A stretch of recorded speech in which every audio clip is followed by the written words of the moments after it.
नमस्कार. आज आपण अगदी झटपट तयार होणारी दह्यातली खमंग अशी काकडी बनवणार आहोत. खूप छान चविष्ट अशी ही खमंग काकडी तयार होते. तर आज आपण इथे खमंग दह्यातली काकडी बनवणार आहोत. तर इथे आपण हिरवी काकडी घेतलेली आहे. काकडीच्या वरचं जे देठ असतं ते काढून टाकायचं आहे आणि त्याने अशा पद्धतीने चीक काढून घ्यायचं आहे. म्हणजे असं म्हणतात की ती काकडी आहे ती कडू लागत नाही. तर अशा पद्धतीने पूर्णपणे आपण चीक काढून घेतलेला आहे. काकडी आता स्वच्छ धुवून घेणार आहोत.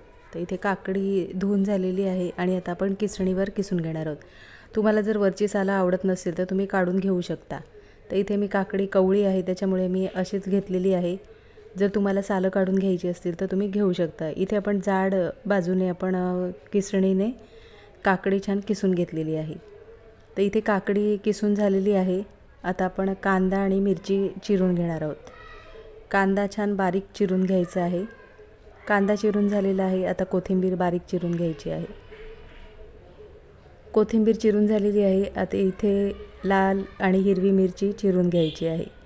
तर इथे कांदा, कोथिंबीर आणि मिरची चिरून झालेली आहे.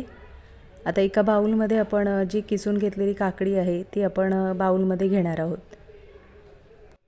किसलेली काकडी आपण एका भांड्यामध्ये घेतलेली आहे आणि आता आपण त्यामध्ये बारीक चिरलेला कांदा, कोथिंबीर आणि मिरची मिक्स करून घेणार आहोत.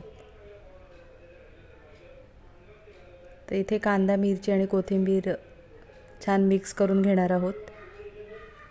तर इथे आपण आता शेंगदाणे भाजून त्याचा कूट तयार करून घेतलेला आहे. तर शेंगदाणे भाजून त्याचं कूट करून घ्यायचं आहे. तर ह्या भाजलेल्या शेंगदाण्याच्या कूटमुळे खूप छान अशी चव येते. तर इथे आपण आता कांदा, मिरची, कोथिंबीर आणि शेंगदाण्याचं कूट काकडीमध्ये छान मिक्स करून घेणार आहोत. तर इथे छान मिक्स करून झालेलं आहे. तर आता इथे आपण 1 वाटी दह्याचा वापर करणार आहोत. तर इथे 1 वाटी दही घेतलेलं आहे. घट्ट असं दही घेतलेलं आहे. दही आता आपण मिक्स करून घेणार आहोत.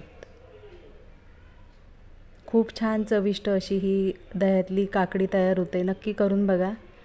उन्हाळ्याच्या दिवसांमध्ये अगदी शरीराला थंडावा देणारी ही खूप छान अशी खमंग काकडी तयार होते.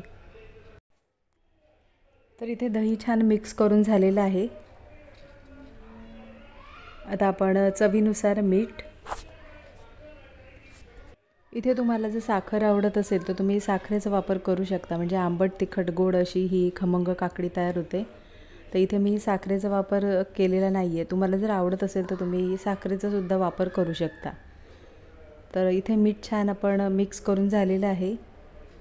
आता आपण काकडी जी आपण खमंग काकडी करणार आहोत त्याच्यावर आपण फोडणीचा तडका देणार आहोत. तर इथे तेल छान गरम करून झालेलं आहे. त्यामध्ये पाव चमचा मोहरी आणि पाव चमचा आपण इथे जिरे घेतलेले आहे. आता जिरे आणि मोहरी छान तडतडू द्यायची आहे आणि आता इथे आपण काकडीवर छान फोडणी करणार आहोत.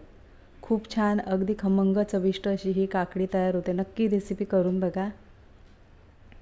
तर ही खमंग दह्यातली काकडी तुम्ही अगदी नुसतीसुद्धा खाऊ शकता. तर अगदी जेवणाबरोबर तर खूपच छान लागते. पण अगदी ही नुसती खायला पण खूप छान लागते. नक्की रेसिपी करून बघा. तर इथे आपली ही चविष्ट अशी ही खमंग काकडी तयार झालेली आहे दह्यातली. ती आता आपण एका बाउलमध्ये काढून घेणार आहोत. तर ही रेसिपी तुम्ही नक्की करून बघा आणि कमेंटमध्ये मला नक्कीच सांगा.